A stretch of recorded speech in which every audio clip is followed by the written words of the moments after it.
Okay, cool. We are recording. So, very first live Q&A support call for the group. So I'm super excited about this. Super excited about the group in general. You guys have been absolutely crushing the group as far as just your participation in here. Like, kind of blown me away of just like you guys sharing your stories, sharing who you are, sharing your wins.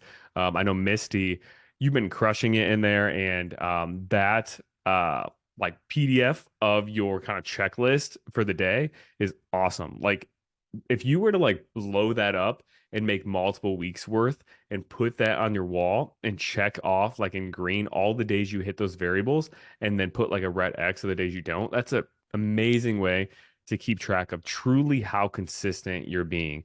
Um, and then you could like really just look and get a visual look of, okay, the past 4 weeks, like how consistent have I been? And you can go as far as to like counting up all the days you've been consistent and have a green check mark in those boxes and compare it to how many days you have red and find the percentage of how many days or what percentage of the days of the past 4 weeks have I had a green check mark and what percentage have I had red and like really look to see, okay, am I being at least 80 to 85% consistent? If so, then like I'm following the plan pretty well. And then if I'm not seeing results, then maybe I need to change something. But if you're not seeing results and you look at that percentage and see, okay, I'm only being consistent 60% of the time, then you might not even have to change the plan. You just have to be more consistent. So it's a really good way to get a gauge of like truly how consistent you're being and if like a change of the plan is actually needed or not, or if it's just a consistency issue. So I love that you put that out there. So really thanks for sharing that with everybody. Let me just run through really quick the leaderboard. So obviously like this school platform is a little bit new. So let me go ahead and I think I can share my screen with this. So let's see. Um, so one thing I'll probably do with these support calls is just kind of run through the leaderboards or like some housekeeping items just like really quickly in the beginning. So you should be able to see the leaderboard section. Definitely let me know if you can.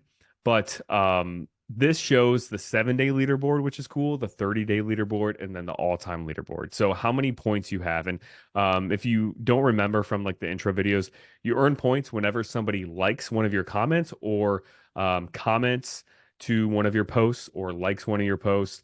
So if somebody interacts with something that you post, you get a point. So Misty, oh, it's showing YouTube. Okay, so obviously you can see I was YouTubing how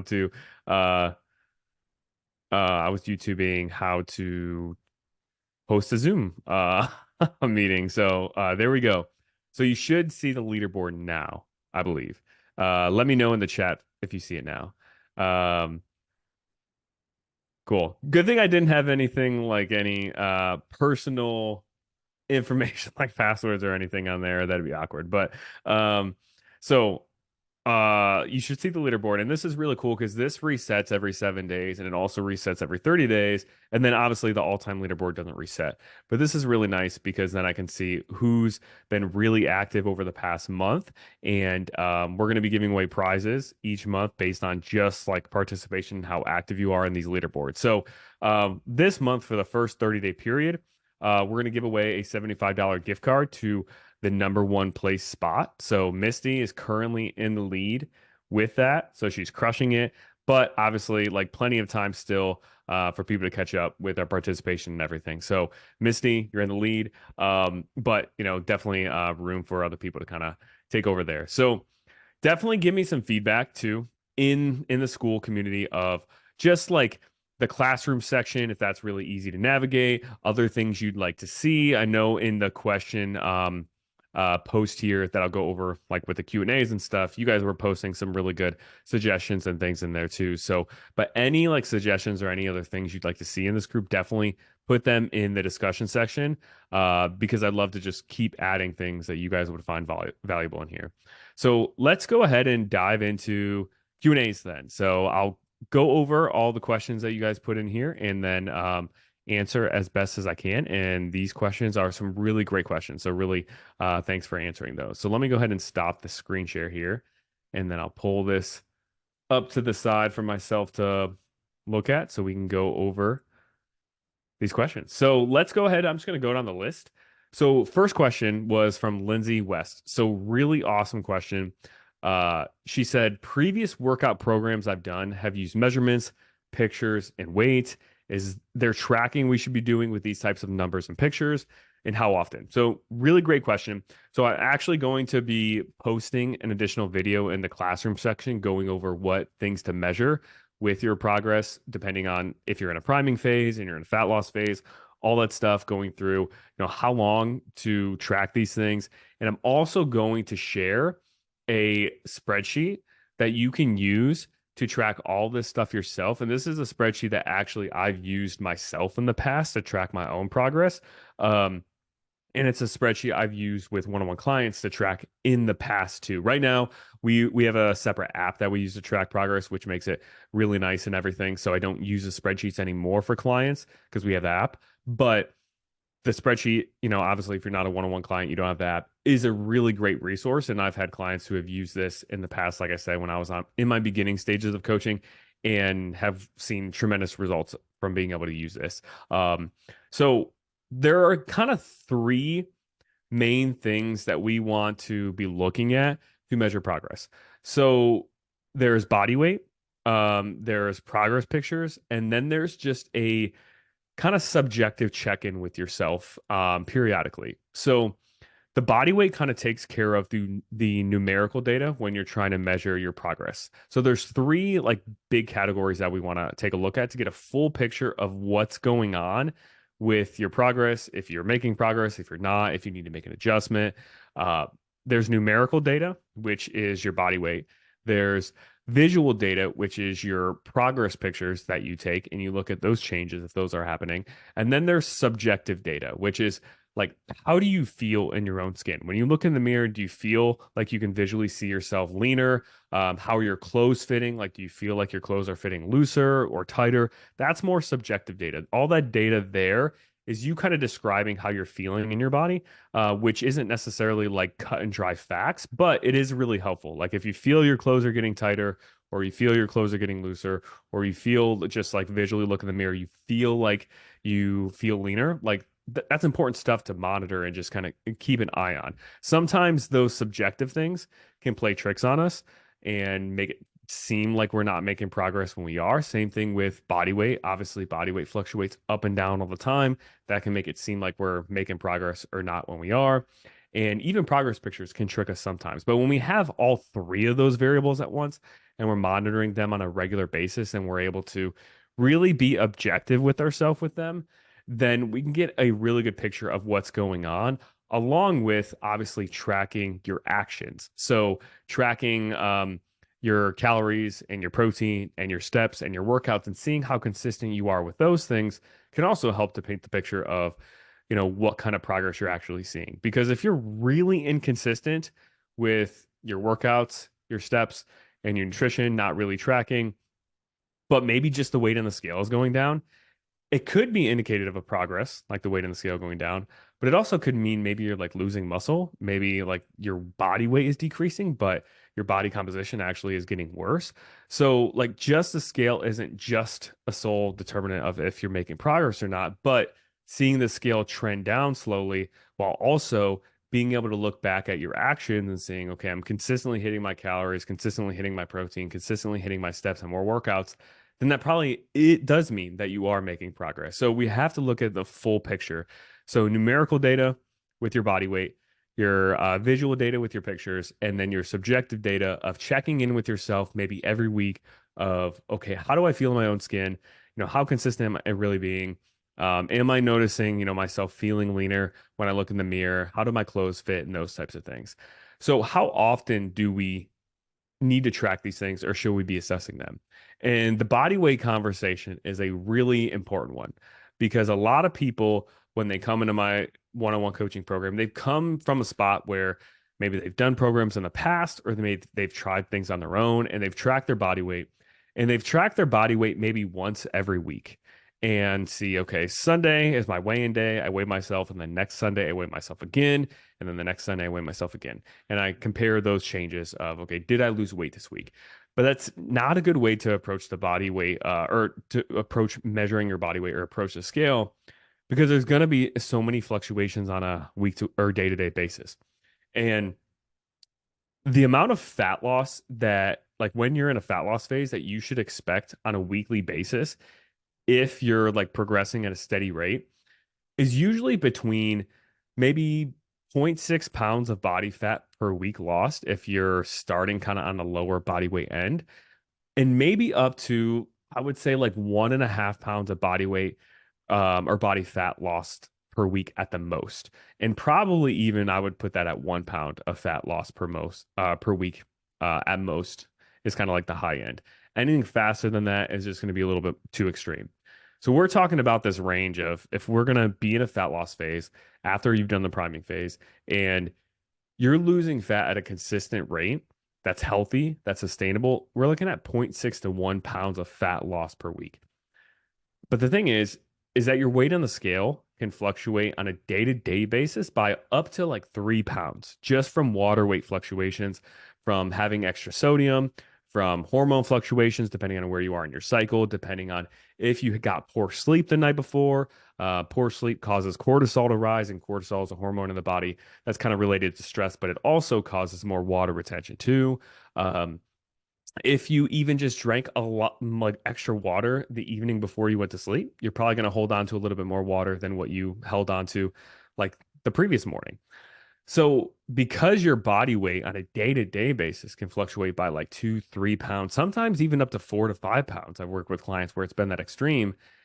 You could easily, in a fat loss phase, be taking like your body weight measurement once per week every Sunday, and you might have lost 1 pound of body fat from Sunday to Sunday, but because of the one day you decided to weigh in, your water weight fluctuation went way up by, let's say, 2 pounds, and it makes it look like you gained 1 pound, which you did on the scale, but you only you gained 2 pounds of water weight for that day, but you still lost 1 pound of fat. So taking a measurement of your body weight once a week is really a recipe for disaster. If you're gonna use the scale, you want to use it more frequently. That way, you can take an average, because when you take an average of like a 7 day period, it helps to flush out some of those weird high fluctuations you have with your body weight that are completely normal. And also, it allows you to look at trends and see, okay, how is my body weight trending over time? Is it trending down? Is it trending up? Is it staying the same relatively? So taking your body weight each morning, fasted, first thing in the morning, after using the restroom, before eating or drinking anything, with minimal clothing, is the ideal way to use the scale and weigh yourself every day. Don't expect it to go down every single day. And don't think just because maybe one day it goes up that that means that you gain body fat, because 99% of these changes in your body weight you see on a day-to-day basis are just from water weight. They're not from body fat. But those long-term changes you see on the scale over like a 3 week period, a 4 week period, 5 week period can be indicative of like changes in body fat over time. Not always like completely body fat. Sometimes it's muscle mass that we're gaining, but it can be a little paint a little bit better picture of like changes in body fat mass over a longer period of time. So I recommend, when it comes to body weight, weighing yourself every day, first thing in the morning. Try to really detach from that number. Like, don't step on the scale and like expect to see a certain number. Don't have any expectations with it. Just say, I'm going to step on the scale, record the number, like I brush my teeth every single morning. And then I'm going to, over time, look at those trends and those changes. So do that daily, and then assess those changes in your body weight every week you can, and see if there's a change in trend. But from the past 7 years of me working with women directly with one-on-one coaching, if you are in a fat loss phase, or even really any phase, in order to really see like what kind of changes are happening in like your actual average body weight, you kind of have to compare it over like a 4 week span in order to know, okay, am I really on the right track or not if we're looking at just your body weight? Because the way the women's cycle works on kind of, like a 4 week basis, there's different hormone fluctuations that happen. Different hormone fluctuations can cause your weight to spike for even like a week's time, not even just a day's time. So like, you might be in one phase of your cycle or one week of your cycle and your body weight, or you might be holding on to a little bit less water. So your body weight might be, let's say, 155 on average. And then the next week, your body weight is 157 on average. But all of that average body weight increase might just be from like extra water retention from where you are in your cycle and what phase you're in. And then the next week, week three goes by, and maybe it comes back down to 155 and it drops all of a sudden 2 pounds on average. And then week four comes around and maybe it drops another 2 pounds on average as your body kind of flushes out that extra water weight normally as your hormones kind of get back to baseline. And then when you look at week one compared to, week 4 or 5, you actually maybe lost 4 pounds on average, which is, right where you want to be, losing around a pound of fat on average per week, when you're in a fat loss phase. But you have to look at that 4 week span to see what changes are happening versus just even 1 week at a time. Now, if you're a male, you can kind of look at your body weight on a weekly basis and see those changes to see, okay, like my average weight didn't go down this week. Maybe I need to make a change. But even if you are a male, you probably want to go at least 2 weeks of being consistent and seeing no change in the scale, seeing no change in your progress pictures, seeing no change in how your clothes are fitting before you have to think like, maybe I need to make an adjustment. And then for women, like I said, it's usually 4 weeks of consistency, of not seeing any change in your body weight, not seeing any change in the way your progress pictures look, not seeing any change in how your clothes are fitting. It's usually 4 weeks of that while being consistent, which is like a little bit of I wouldn't even call it a red flag, an orange flag of, okay, like maybe there's something in your plan that needs to be changed, which kind of sucks. When you say it out loud, 4 weeks of consistency, like you feel like it's a long time, but that's just what's needed to really, notice if a change needs to be made in your plan, especially when, you're looking at solely body weight. Let me know if you have any additional questions on like body weight, how to kind of use that as a, measurement. And like I said, everything I kind of talked about is if you're in a fat loss phase. If you're in a priming phase, still take your body weight measurements on a daily basis, but really detach from what that number says. Because when you're in a priming phase, you're putting your body in a position to really build good quality muscle. You're eating a little bit more food. So you're just going to have more food flowing around in your digestive system at any point. So because of that, you might see a little bit of an uptick on the scale on average just from being in the priming phase, from just bringing your food up. And it's not fat gain. It's just your body has more food going through its system at any given point, which causes a little bit more water retention just on average, all the time. You're probably eating just slightly more sodium because your food intake is up a little bit, which causes a little bit more water retention there. Also, we store carbohydrates in our body as what's called glycogen. It's like the storage form of carbohydrates. And we store that in our muscles and our liver. And when we are starting to increase our food intake closer to our maintenance level, we store more carbohydrates in our muscles and our liver. And the carbs in our liver help to stabilize our blood sugar levels, so that's good. And then the carbs in our muscles help to fuel our performance in our workouts. So that's good too. So, but with that, every 1 gram of carbohydrates we store as glycogen, we actually store 4 grams of water with it. Carb kind of comes from the name carbohydrate. Like there's water, hydration that comes along with that. So because of those reasons, the weight in the scale might go up a little bit as you increase calories, but it's important to not freak out and think that it's automatically fat gain. It's almost like if you were to have a car and the car's fuel tank was empty. If you were to put that on like a huge scale, the car might weigh like a ton.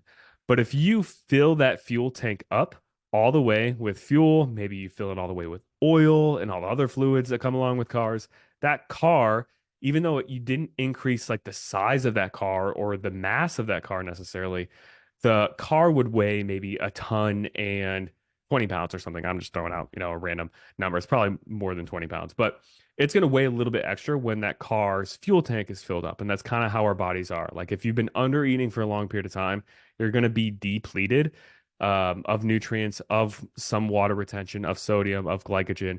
So your body just has less fuel tank reserves in it. So it's going to weigh a little bit less. So that body weight will maybe creep up a little bit in the priming phase.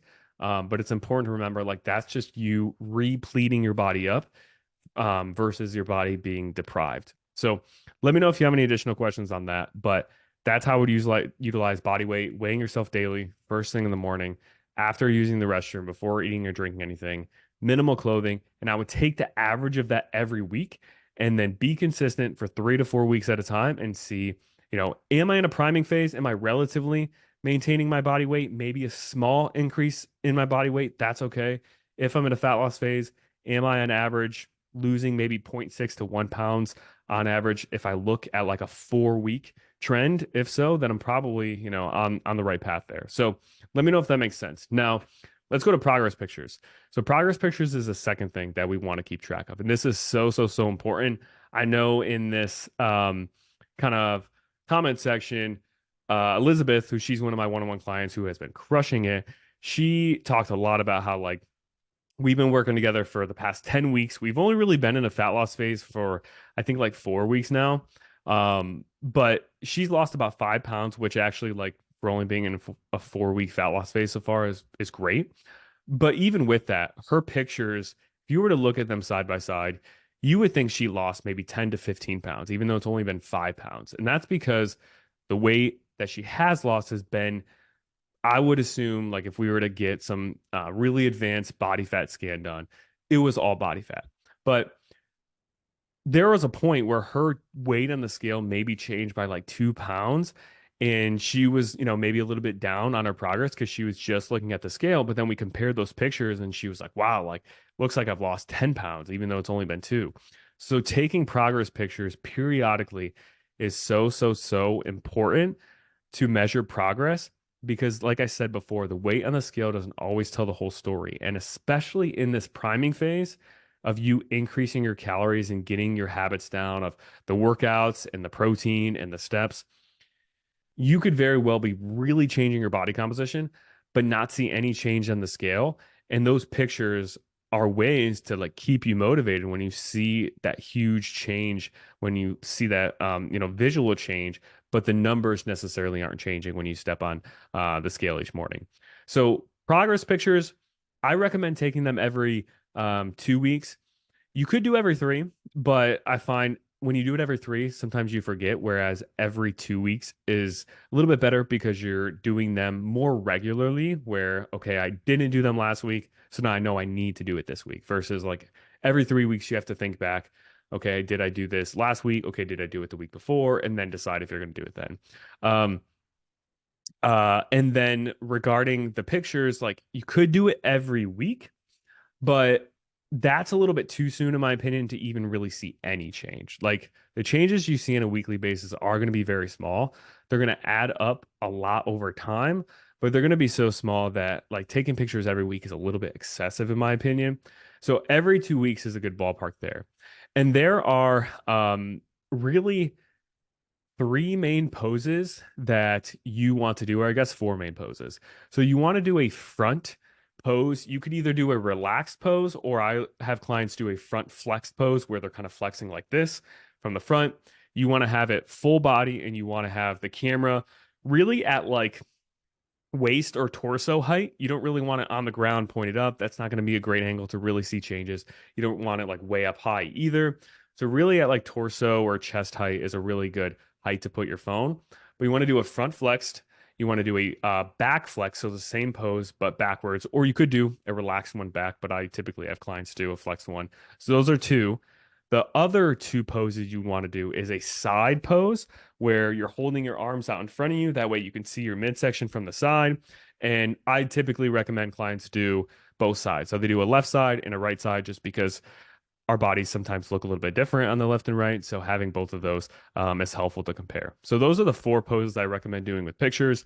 And then when you take them, it's important to try to take them at the same time of day, just because you're going to have a certain level of bloat, a certain level of food in your system, depending on what time of day you take the pictures. And just keeping that variable consistent is helpful when comparing the pictures. Same thing goes with, taking your body weight. Like you want to take your body weight first thing in the morning before eating or drinking anything. So you have kind of the same level of food in your system that could indicate or change like the number that you see in the scale. So you want to keep that variable consistent. Same thing with the pictures of just taking them around the same time of day every 2 weeks when you take them. You want to take them in the same room with the same lighting. That way, that's all consistent because different lighting can definitely play a role in how your pictures look. And then I recommend too, making sure you're taking pictures with lighting facing you. So try not to stand like directly underneath a light. I actually have a light right above me that I took the light bulb out because it creates this like weird shadow when the light is directly above you. Then I don't like that when I'm filming videos or when I'm on calls with clients or whatever, like Zoom calls. Um, but and you'll if you were to like see my setup, I have a light right in front of me right here. So when you take pictures, you want a light directly in front of you. It can be natural light from like a window that you always stand in front of at the same time of day. It can be a lamp that you have directly in front of you, but you just want the lighting to be consistent each time too, because that can play a role in how those pictures look. But progress pictures are the second variable that you'll want to track, and you want to take those. And it's going to be probably uncomfortable taking them at first. It's going to be hard, and you might not enjoy looking at those, but having that visual data of what to look at and see what changes are happening is really important so you know if you're making progress, but then also can be really rewarding when like the weight on the scale might not be changing, but your pictures definitely are. So that's kind of the second piece to keep track of. And then the third piece is, like I said, some kind of subjective assessment of, okay, how do I feel like my clothes are fitting? Did I feel leaner? Like, how did my workouts go? Am I feeling strong in the gym? What kind of personal best did I hit in the gym? Did I hit any PRs? Did I feel good in the gym? Like, did I go in the gym and when I was doing bicep curls, I actually could see like my muscles popping through a little bit. And that's the first time in years I've ever been able to see that.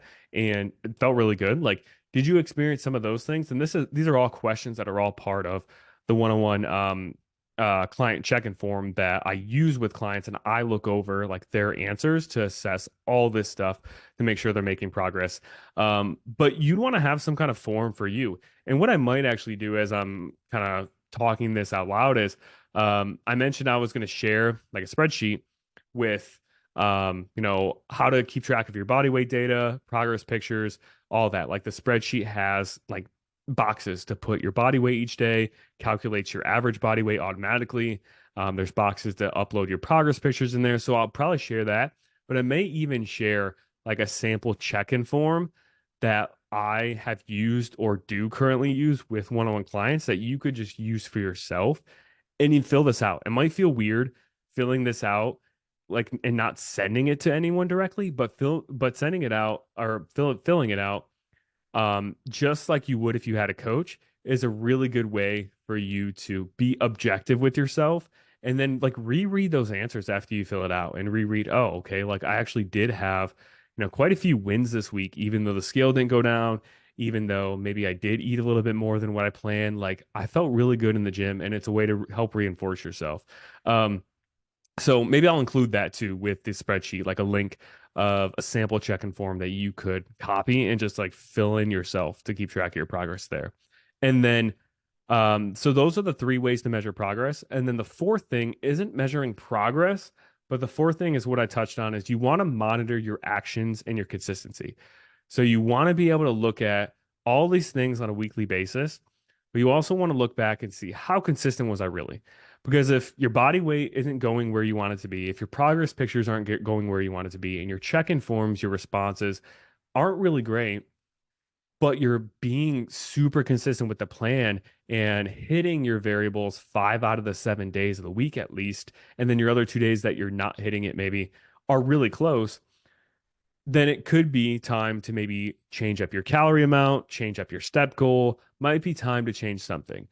But if you look back at your actions and your consistency and it's really not there, and you're only really hitting your goals 3 out of the 7 days or 4 out of the 7 days, or you're not tracking consistently or not hitting your steps consistently, then you probably shouldn't be changing the plan yet. And you need to focus on your consistency more. So with the spreadsheet, there also are columns to write in your calories and your protein in the boxes.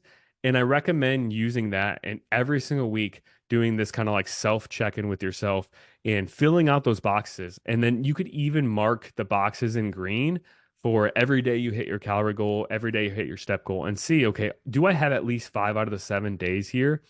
Green. And obviously, did I track accurately, right? If you're doing a ton of estimating, but they're all green, then maybe, you need to be more exact with your measurements with your food and stuff. But if you're tracking accurately and you're hitting your goals 5 out of the 7 days, and all this stuff is not changing, your body weight pictures and that, then over a 3 to 4 week span, it might be time to change something up. But if your consistency isn't there, then we want to improve that before we make a change to your plan. Because making a change to your plan when you haven't really been consistent with the plan to begin with is a recipe to just like keep recycling through different plans, and you're never going to actually find out what really works. So, fourth thing to measure, which isn't really a measurement of progress, but it's just a measure of your consistency, is really important. So I will share this spreadsheet. Hopefully sometime this week, I'll get that video filmed, uploaded, and I'll obviously make a post in the collective group so you guys know it's up there. One question that I get a lot is measurements. Like, I know some coaches and some programs will have you take a ton of measurements, like your waist measurement, arm measurements, even measurements around like your chest area, thighs, and calculate like what changes in inches have you seen. And I'm not really a fan of measurements, honestly, for a couple of reasons.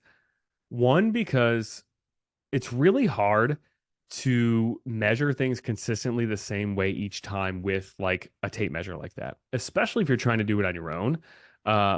Like it's so easy to measure your waist, and maybe on week one you do it a certain way, and then on week 2 or 3 the loose tape measure is just up maybe slightly by like an inch or even a half an inch on your stomach, and that could change the like measurement number that you get, and it might show that you actually gained half an inch in your waist, and you might freak out and think you're going backwards when wasn't really that you gained a half an inch. It was just the position of the tape measure was just a little bit off.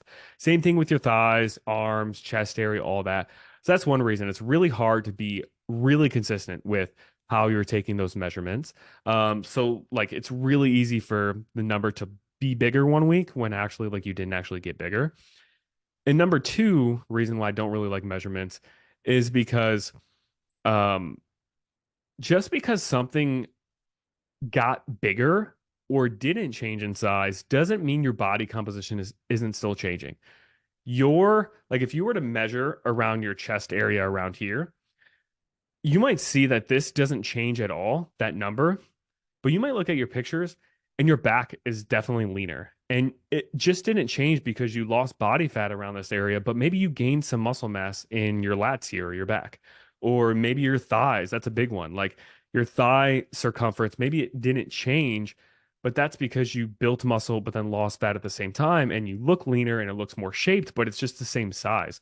So just because the size doesn't change, or maybe the opposite, maybe the size actually goes up, maybe your thighs actually gain size, but when you actually look at the pictures, like you can see more muscle and more shape, and you're actually happy with the muscle and shape that you see. But then you notice, oh, my thighs grew by a half an inch or an inch. And because you're just so ingrained with this thought of I have to be smaller, I have to be smaller, I have to be smaller, you end up like psyching yourself out and thinking, okay, you're doing something wrong when you're actually doing it right. So that's kind of the second reason why I just don't really like measurements. And I guess there's actually a third, is that there are like almost infinite number of things that we can measure to track progress. And I think there's a point where if you're taking measurements from like 5 to 10 different areas of your body, it's just kind of excessive. Like, and it also doesn't matter if your thighs are 19 inches versus 20 inches. Does it really matter? Like, is your confidence really going to change if your thigh measurement changes from 19 to 20 or 20 to 19? If you didn't know the number, no. Like, and this is why even body weight sometimes isn't can be debated on if it's worth measuring, because the weight on the scale doesn't really matter either. What matters is like how you feel, your health, how you look, if that's important to you. But if somebody had their dream body, but their body weight on the scale was up 10 pounds, they probably wouldn't care. And same thing with like the measurements. If you visually look like you had your dream body and you were healthy and had the lifestyle you want and all that, and your thigh measurement was up by 1 inch, you probably wouldn't care either. So I also think the measurements are just arbitrary numbers that don't really matter as much either. And I think if you're taking progress pictures and measuring your body weight and doing that subjective check each week, those are the three bulk things that are really going to tell you what's going on the best. And all these other minor details is just obsessing over things. I also think these body fat scans, a lot of them are inaccurate. A lot of them can be off by anywhere from like 3% body fat or more sometimes. And I don't think those are a great way to measure progress either.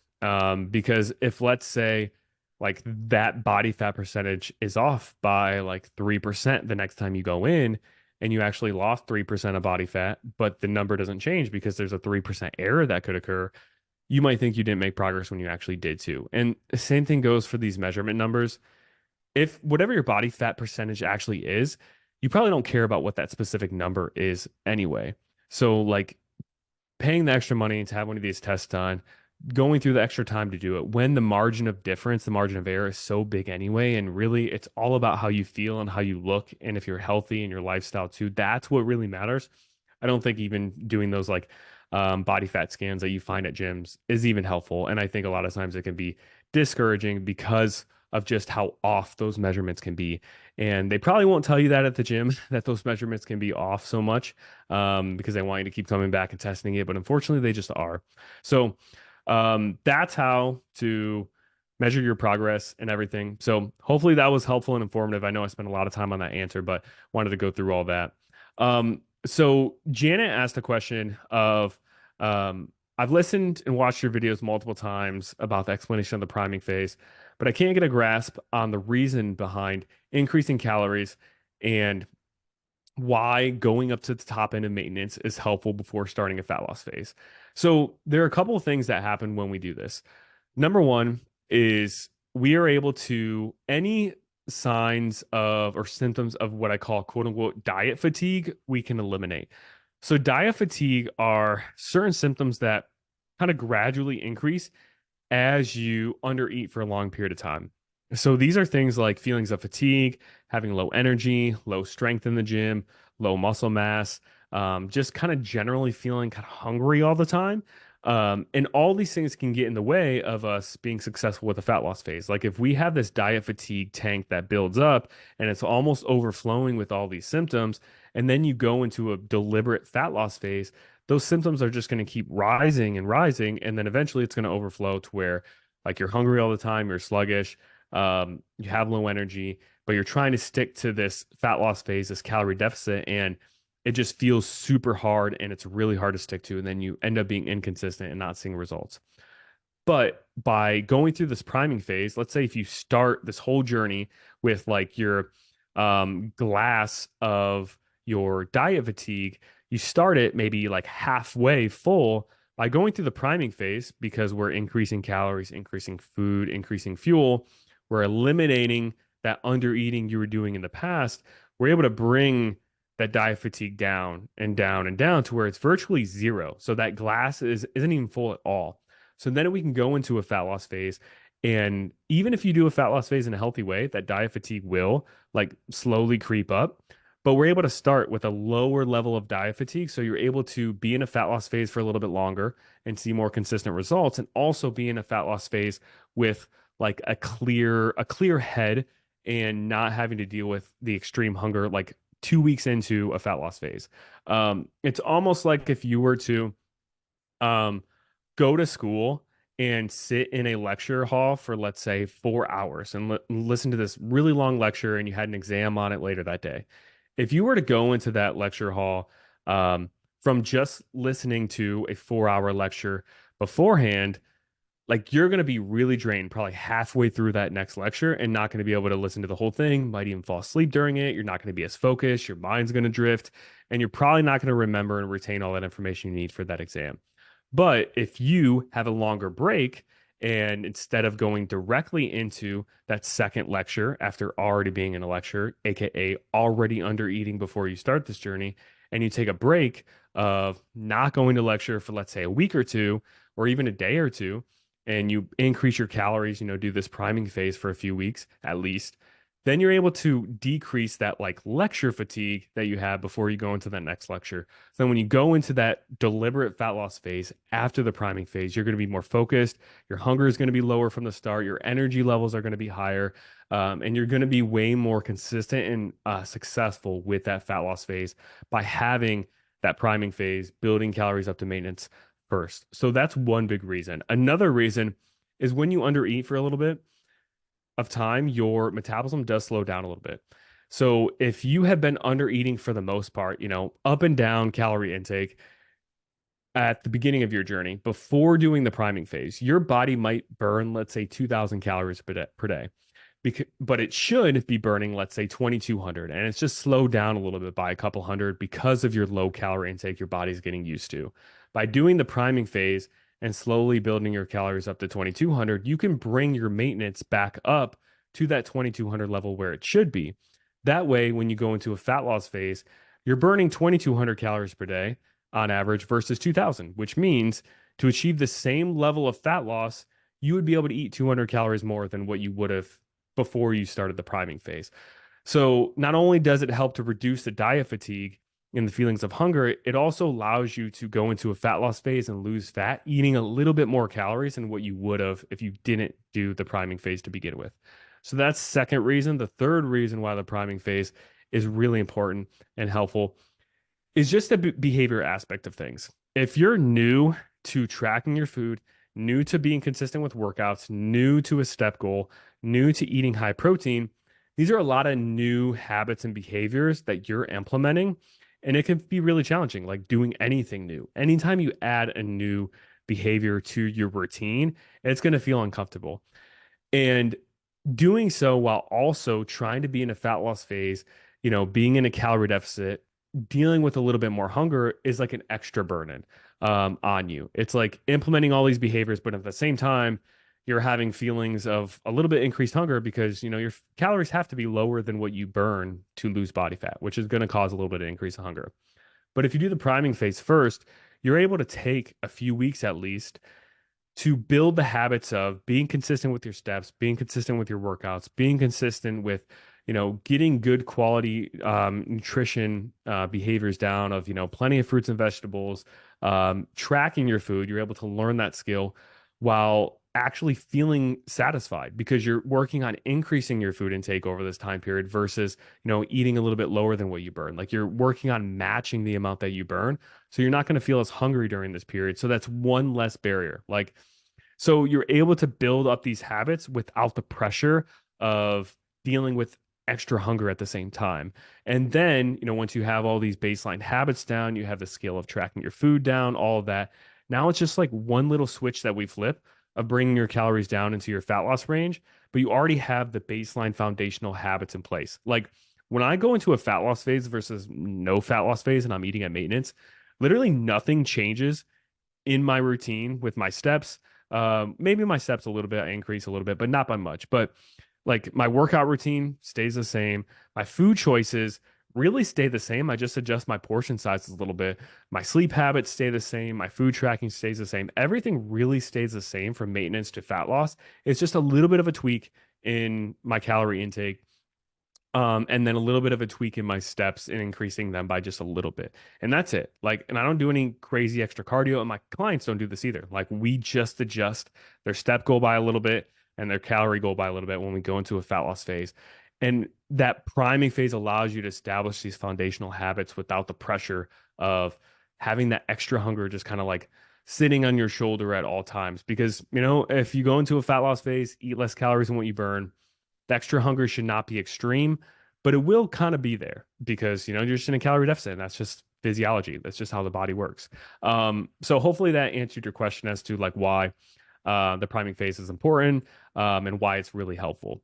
So last question here, Misty, she just asked for more dairy-free big protein hits. So there is a high protein cheat sheet in the resource section or in the classroom section. So if you go to classroom, I believe it is under calculating nutrition targets. So if you click on that folder and you go to priming phase where it talks about calculating your calorie and protein targets, there is a high protein cheat sheet in the resource link there. So let me actually go ahead and share my screen really quick and I could show you where that is exactly.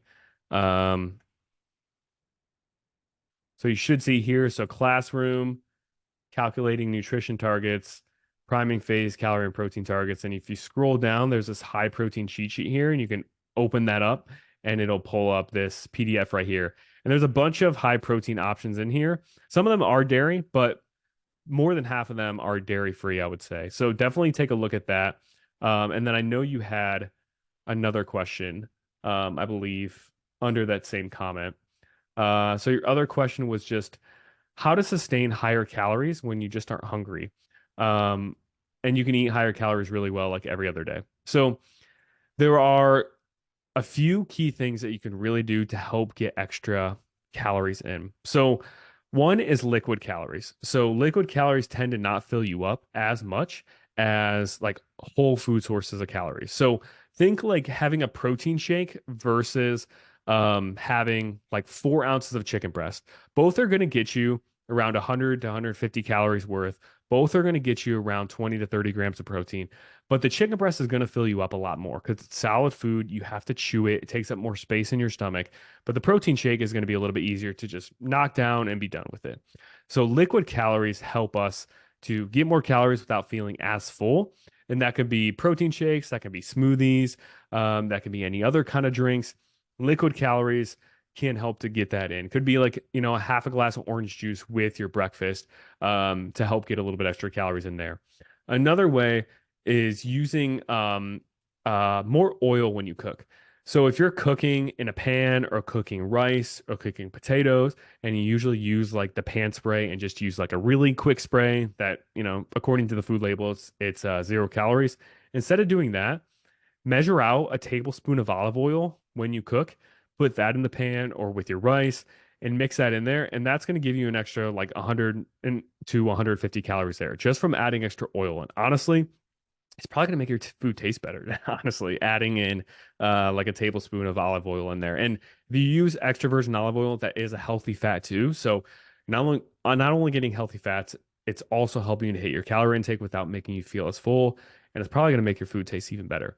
Other ways to get other high calorie sources are things like higher fat foods that are healthy too. So, like if you typically have like chicken breast, it's usually low in fat and very low calories for the portion you get. But swap that out for some kind of fatty fish like salmon that is also high in protein, but it's also high in healthy fats, which really help to rack up the calorie content too. Like salmon is like relatively high calories compared to chicken, but it's healthy fats. So it's good for your body. It's good for your overall heart health, cholesterol, and it helps you to rack up a little bit more calories if you're struggling. So replacing some like really low fat versions of protein with a little bit higher fat versions that have healthy fats mixed in is a really good idea too. And then also like almonds, peanuts, cashews, even like peanut butters or almond butters. Those things are typically higher in healthy fats too. So utilizing those a little bit more can really help too, especially because like a small portion of almonds can be like 200 calories, just like 6 almonds, 6 or 7 almonds. Um, Peanut butter was like my best friend in college when I was in going to school for my master's. I was in a like building phase, so I was trying to purposely eat more calories than what I burn. And because I was walking so much throughout the day, I didn't even have a step tracker, I don't think at the time, but I was probably getting like 15,000 steps per day just walking to and from campus. And I was trying to eat more calories than what I burned to purposely gain weight. And I had to eat like 4,000 calories a day. And it was really tough because also I was so busy with class that I just didn't have that much time to eat. And I would take a jar of peanut butter in my book bag with me with a spoon and like in between classes a couple times, just measure out like a tablespoon of peanut butter a few times a day and get an extra, like I think a tablespoon of peanut butter is like 180 calories. So if you have like 3 servings of that throughout the day, that's going to rack up to like 540 calories just from a few tablespoons of peanut butter. And it's healthy fats in there, like especially if you get the natural kind, it's healthy polyunsaturated fats in there. So peanut butter and also like almonds and peanuts can also be your best friend too.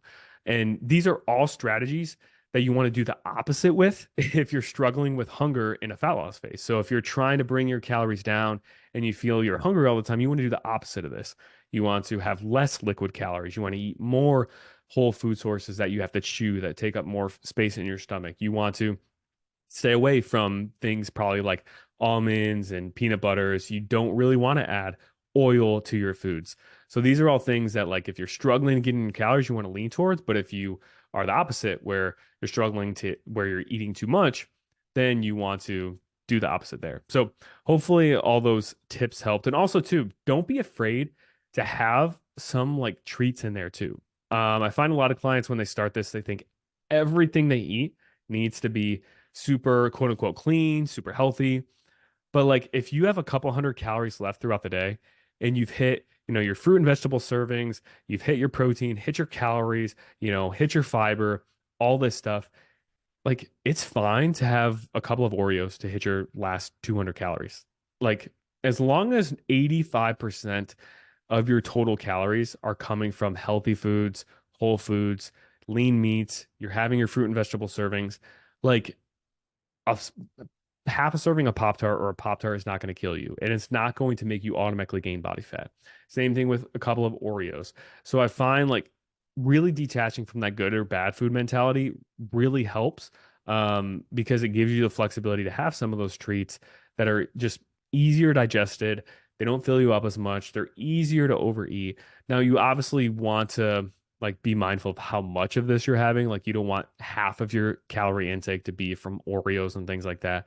But like a couple hundred calories, a few hundred calories each day, as long as it's not consistently going over 85 or going over like 15% of your total calories each day, then you're already checking off the boxes for optimal health by plenty of fruits and vegetables, mostly healthy foods, hitting your calorie intake, like having a little bit of treats in there is literally will not make a difference in your progress. And if it helps you hit your calorie goal, it's probably going to actually help your progress. So hopefully that helped. Reading your comment here, Misty. So I love all the info that you shared about the priming phase. Can you speak more to low carb diets long term? Coming out of priming phase, do you feel like they're unhealthy? I know in your videos you said that carbs and fat aren't that important versus protein and calories. So, really great question. And we only have like 3 minutes. So don't want to shortchange this question. I'm gonna put this question and remember to answer it for next time. But in summary, low carb diets are not necessarily unhealthy as long as you're getting an adequate amount of carbs to get a good amount of fiber in your diet. So you're hitting your fiber intake. And also, if you are getting your fruit and vegetable servings in and still getting your protein and calories and everything. The issue with low carb diets is a lot of times people cut out carbs entirely and they don't even have whole grain carbs in there. They don't have fruits or vegetables because we actually get carbs from fruits and vegetables too. And then their fiber intake ends up being very low. And fiber plays a big role in blood sugar regulation, cholesterol health, helping us to feel full. There's other cancer prevention um, processes that are involved with fiber that really help. So that's the biggest danger of going low carb is if you end up going low carb, having a super high saturated fat diet and aren't getting your fruits and vegetables in or your whole grains, so your fiber intake is really low. But if you are, eating relatively low carb versus like a high carb diet, but you're still getting plenty of fruits and vegetables, whole grains, your fiber, lean meats, hitting your, calorie intake the way you should, then there really isn't a problem of like relatively eating a little bit lower on the carb side versus higher. So for when it comes to gym performance, if you're like really serious about how much energy you have to put towards your performance in the gym, going low carb isn't going to be the best route because carbs play a big role in our gym performance on a day-to-day basis. But if you're like not too concerned with your gym performance and just overall health, as long as you're hitting your calories, your protein, you're at a healthy body weight, getting plenty of fruits and vegetables in, getting your fiber, whether or not you're eating necessarily high carb versus low carb, as long as those other boxes are checked, doesn't really matter too much. So this was fun. Definitely, I'll probably make a separate post to incorporate for you guys to like comment below other questions, any follow-up questions that you have to any of this stuff. But this is really fun. So I will be posting the replay in the group sometime either today or tomorrow once it gets uploaded, so you guys can watch the replay and have access to the replay. As long as you're in the group. To just re-listen to this stuff since I know I went through a lot. So appreciate all of your guys' questions, and I will see you guys in the next one.